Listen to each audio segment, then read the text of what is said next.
Wait till I get my money right. I have a Patek, two Pateks. Nice. I never heard of that timepiece before. Welcome back, guys, to another episode of Best and Worst of What's on Your Wrist. It's where I highlight some of the timepieces and the collectors that stood out to me in the series What's on Your Wrist. I must say, before I continue, for the best and worst, it's pretty hard sometimes. It's difficult to come up with a worst. It's hard to put some timepieces in the worst category because when I'm out there, I'm pretty much looking for some decent timepieces, some nice timepieces that I love sometimes. So I'm gonna say maybe in some episodes to come, it's just gonna be best of. There's not gonna be any worst timepieces. But for this episode, for this one, I have one worst for you guys. But anyways, guys, let's get into it.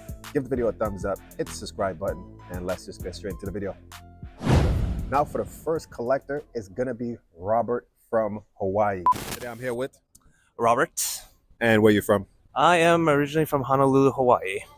Very nice. And I spotted you wearing an amazing timepiece, a Vacheron overseas with the blue dial. Yes. Tell us about it. How long you had it and what made you pick it up? Beautiful timepiece. It's one that you don't see often. You don't see a lot of people wearing Vacheron. Even though a lot of people know of the name and love Vacheron, they just don't have them. You see a lot more APs and Patek, especially from the Holy Trinity. Now, a little backstory or background on Robert and our interaction. From the behind the scenes, after our interview, guys, we spoke for 20 to 25 minutes. Damn. And from that, I gathered that this guy is a serious, passionate watch collector. Now, in our interview, he mentioned that at a young age, he received Rolex watches to mark specific achievements. What made you get into watches and what was your first watch? Ooh, so my family had this tradition and everything. I mean, we grew up relatively in a middle class family, but basically every mark of achievement back in the day, we were awarded a Rolex. His parents gave him Rolexes as a reward. So it wasn't a surprise to me to see that at this point in his collecting journey that he's wearing Vacheron. If someone starts off a little bit later, most of the time they're still into Rolexes and the hype watches, but clearly he's been in the game for a while and Rolexes may not impress him. Actually, he did say the one Rolex that he may want to pick up next is the Platinum Daytona. That's the one with the blue dial. And he's still into Rolex clearly, but more so going into other pieces. One thing I want to point out about Robert is that he purchased this Vacheron to mark an achievement. An achievement was his family closing a real estate deal in Italy. Now, this is one thing that I love about timepieces, and I encourage people to do when it comes to buying a watch, is to wait until it comes to a point where you want to mark it as a milestone.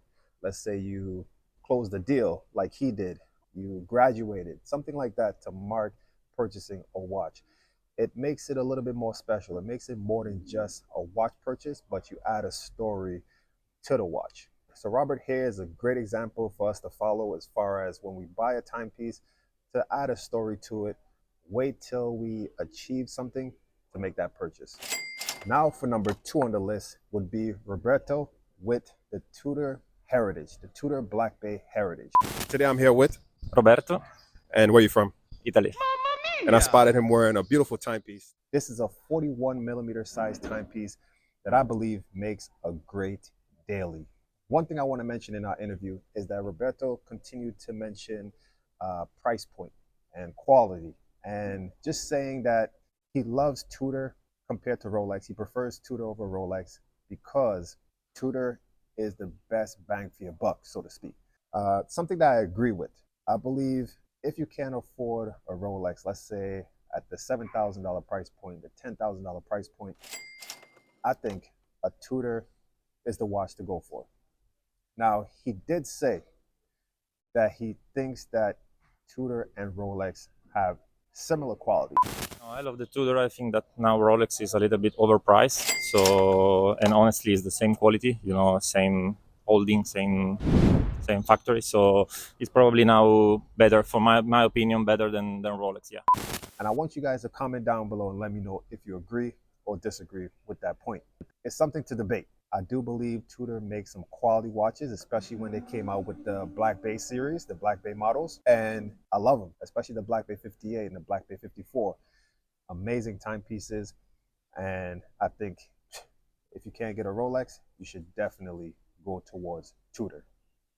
Another thing he mentioned in our interview is that when it comes to Rolex, you're buying the name, which is something I also agree. That when it comes to Rolex watches, you're really buying the Rolex name. That's why you're paying so much. But for Tudor, even though Tudor is a well-known brand, it's a little bit lower than Rolex, but you're still getting quality. So that's the point I think he was trying to make in the video to justify his statement. And again, guys, comment down below and let me know what you guys think of that comparison with Rolex and Tudor. Which one has the best quality or same quality? One thing I want to mention about the Tudor Black Bay models, especially because somebody commented in that video saying that his crown wasn't screwed down. I want to let you guys know there's a difference between the Tudor Black Bay Heritage and the Tudor Black Bay 58. Now, the Tudor Black Bay Heritage is a 41 millimeter case.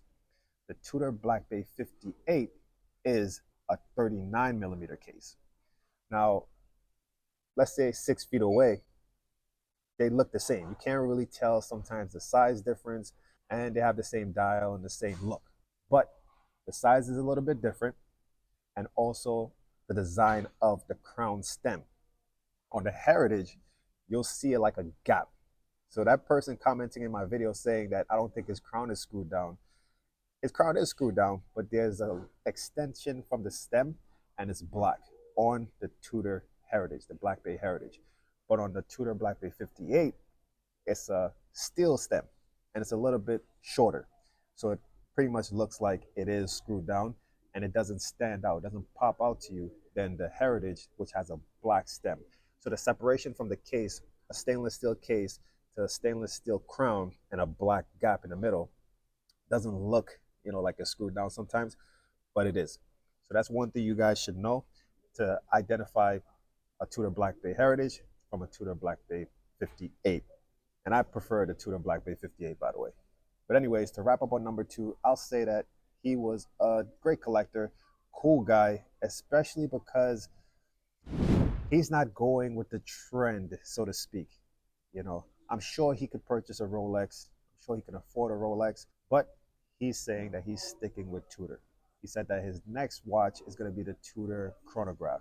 So for someone like that, it just shows, yes, he's sticking to what he likes, what he loves. Even though Rolex is a brand and a watch that's a little bit more popular, he's sticking to Tudor. So I had to highlight him and put him on the best category. Number 3 on the list is Manuel from Argentina, and he had the Casio digital watch. And I spotted you wearing a beautiful timepiece, a Casio digital watch. This is a watch. Now, this watch has been around for years, guys. Of course, they still make them, so you'll see them on someone's wrist and they'll look new. But there's older ones from years ago. I can remember seeing this timepiece, this Casio digital watch, on my cousin's wrist. I can remember fondly the alarm going off. I can remember the beeping sound that it makes every hour. So it's a timepiece that's embedded in my mind. Like, I can visually see it, especially when I was younger. It's a watch that I've never owned, but it's one that I'll definitely pick up. They're pretty cheap. I don't like using the word cheap. They're pretty inexpensive. You can get them for like $20, $15, sometimes $10 if it's pre-owned. But guys, great watch. I mentioned in this video, and I told him that it's a watch that collectors that have Rolexes and other high-end watches would have in their collection.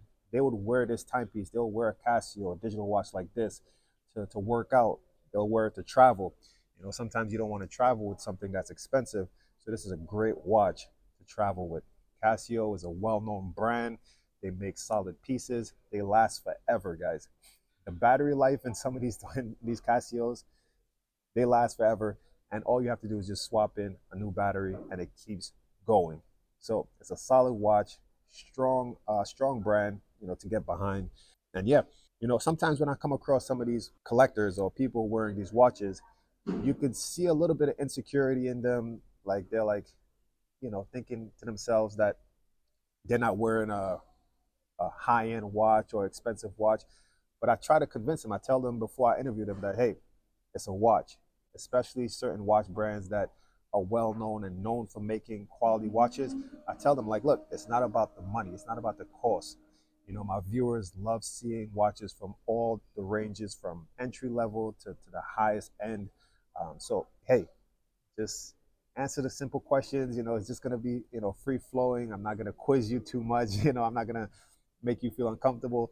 You know, just be confident about your watch, and, you know, it's just going to be a great interview. So sometimes I have to convince people like that because they don't feel like their watch is, you know, worthy of being on the channel. But to me, a watch like this, $20, I was excited to see it, you know, and some of you guys, especially in the comment section for this video, was excited as well. So hopefully when he watches the video and he sees the comment section, you know, it gives him confidence to say, oh shit, my watch is nice. You know, people do appreciate, you know, watches even at this lower price point.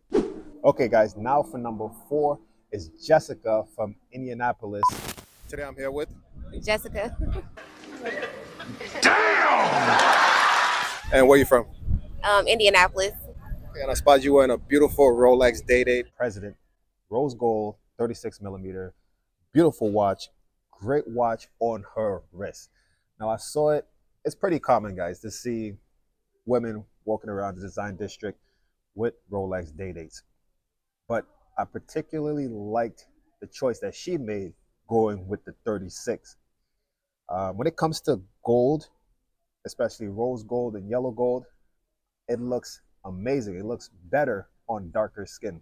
So when it comes to our interview, I did have to mention that to you guys and mention it to her, that the watch does look beautiful on her wrist because of her darker tone. Once you're tan or you're brown or black or whatever you want to call it, the watch does look significantly better than if you have lighter skin.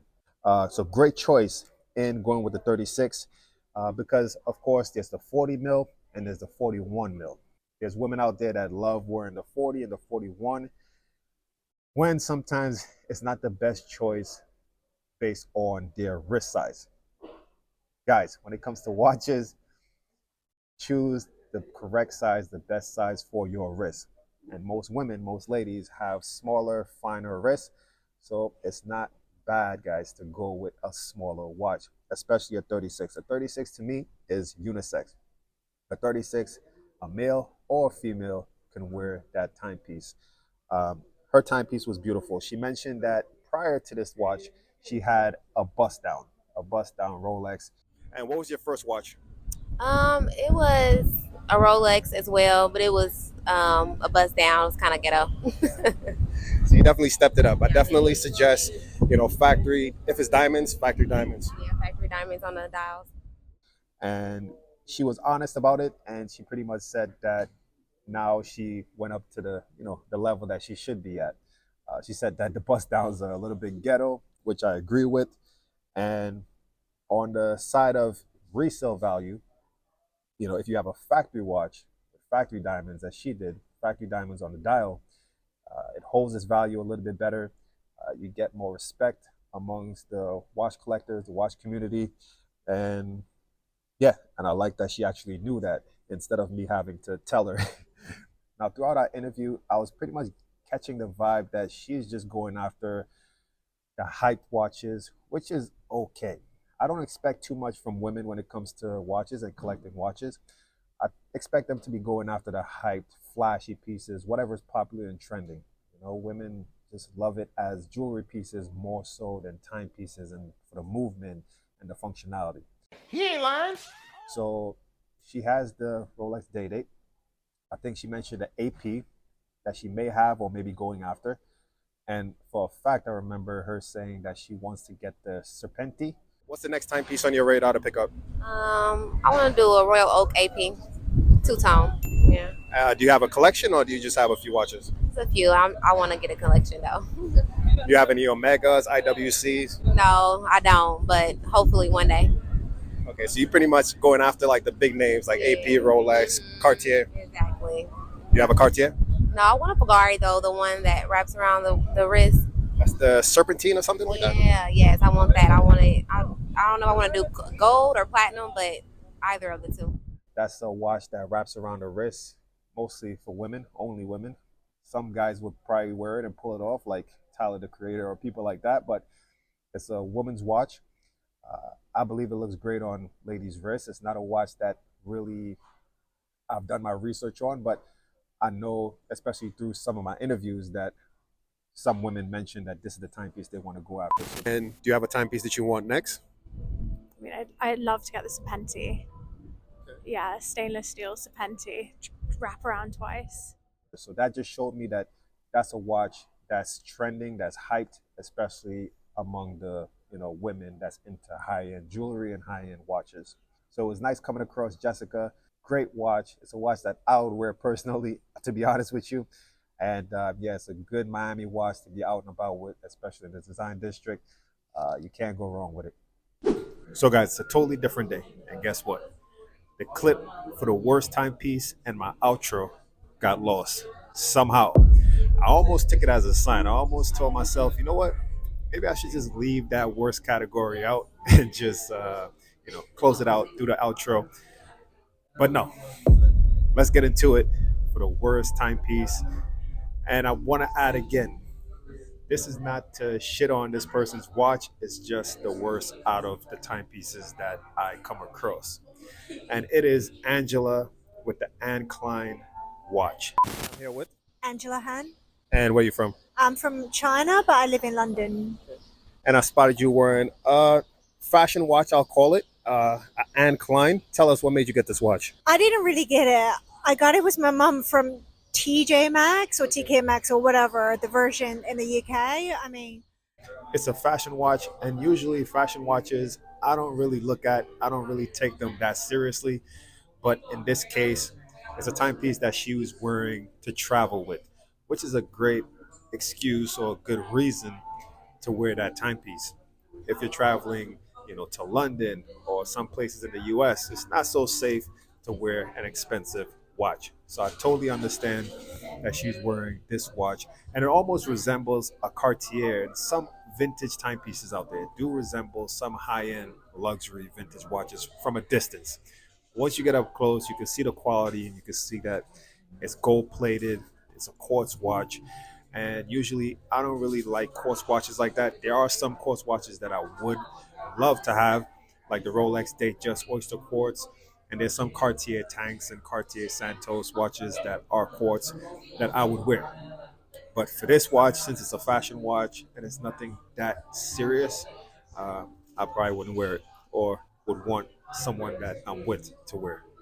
So to wrap it up, when it comes to Angela, I think she has a bright future ahead of her when it comes to her collecting, because she did mention that she wants to get a Cartier Tank. And I could almost see the resemblance in the watch that she's wearing, the Anne Klein, to a Cartier Tank. So hopefully she gets to achieve that watch in the near future. And yeah, I tried to make this, if you go check out this video, I tried to make this interview very entertaining and funny, because Angela was mentioning that she's a founder of a startup, and she was trying to explain it. I was trying to understand exactly what it was and what the startup does. if you just take a photo of your tongue, it will be able to tell you like your health conditions, and then we recommend so basically we give you the health insight, and then we give you the right food recommendations. I don't think she did the best at explaining it, so I added a Kevin O'Leary clip from Shark Tank. And then we have a marketplace for you to connect you with all the health practitioners. That's sheer insanity. I'm out. Okay, sounds interesting. Pretty much saying, no deal. And it's one thing again I gotta add, guys. When I make jokes in these videos, it's just pure entertainment. It's nothing to take personal. I'm doing this for entertainment and to make you guys laugh out there. But anyways, guys, I'm gonna wrap it up here, and hopefully you guys enjoyed it. Remember to give the video a thumbs up, comment down below your favorite watch that I highlighted, and stay tuned for the next episode.